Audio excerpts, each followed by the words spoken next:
Sveiki žiūrovai. Mes turime vieną pasiūlymą kaip sprendimo būdą, kaip susidaręs plyšys tarp sienos ir lubų. Nebūtinai plytelių klojėjų tai yra klaida, gali būti ir tai, kas darė gipsą, gali būti užsakovo, įvairių klaidų gali būti, bet mes siūlome vieną iš sprendimo variantų, tai aliuminio kampo išnaudojimas.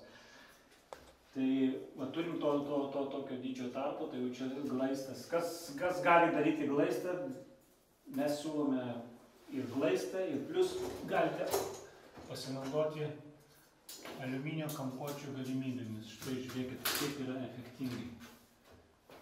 Gaunasi gražus vizualiai ir suvedimas, ir vizualius vaizdas. Ir plus, jeigu čia jums dar vis tiek tarpas lieka kažkoks, tai galima baltų silikonų dažomų jį užpildyti. O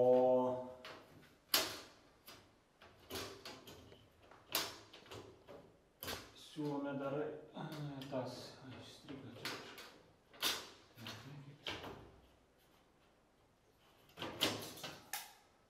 O šitą vietą dedant, tai čia truputį patrumpinat, kad gražiai sueitų su siena, nes kitaip, jeigu jūs per daug nutrumpinsit, tai pats nebus 90 laipsnių kampo.